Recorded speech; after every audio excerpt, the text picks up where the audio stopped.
Thomas, sitting on his bed with a gun in his hand, contemplating on his life and wishing he could change it.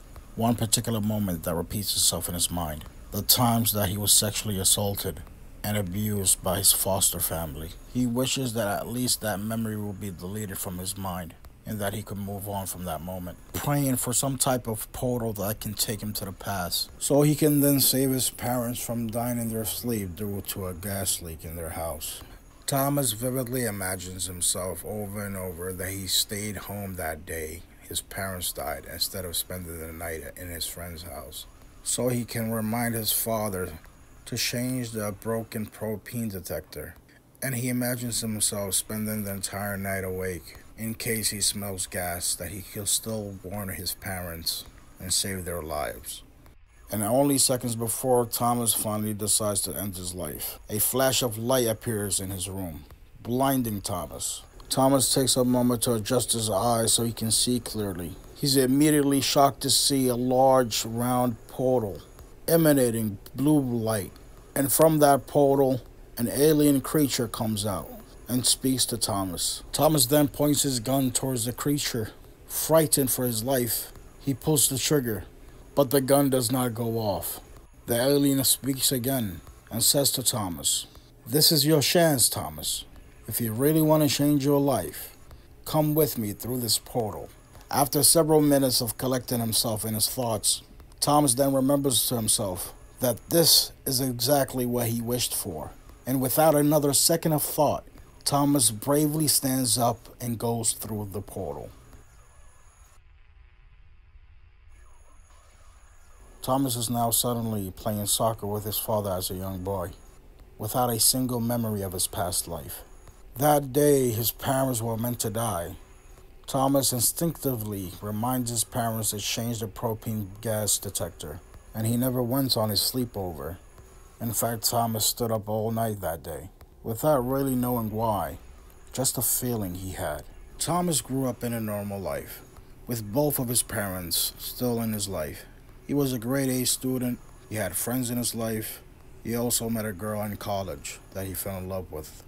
Thomas even asks her to marry him, and she says yes. One day, Thomas and his fiancée were walking out a restaurant after having lunch, when suddenly, his fiancée collapsed. She's experiencing a seizure. Thomas immediately calls the police. The ambulance comes and takes her to the hospital. After hours waiting in the hospital to hear about his fiancée's condition, the doctor comes out and informs him that his fiancée, the love of his life, has passed away. Thomas is sitting on the edge of his bed with a gun in his hand, contemplating life.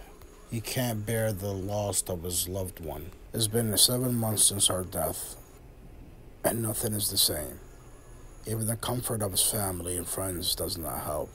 He just wants to end it all.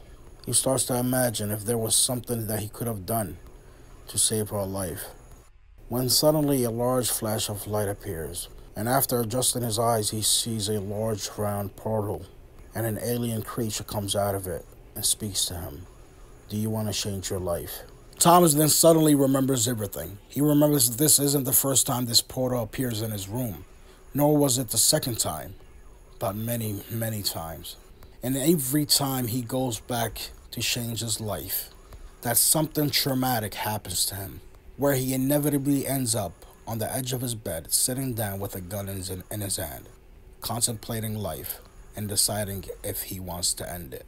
Thomas then sighs, and without saying anything, he closes his eyes and takes a deep breath. Thomas now realizes, he understands that no matter how many times he goes through that portal to change one instance in his life, that life is what it is. It's filled with ups and downs, achievements and disappointments, traumatic moments and enjoyable moments. He knows that he could still end his life, but then, what's the point of being alive in the first place? Thomas then walks into his bathroom and shaves his face, and then he wears the best suit he has and walks outside. Thomas sees a familiar face. He says hi to his neighbor's son while crossing the street. Thomas gets hit by a speeding bus and instantly dies. His neighbor's son, Thomas, witnessed everything, and is absolutely traumatized. He can't sleep for days, he barely eats, and he wishes that he can unsee the death of his neighbor.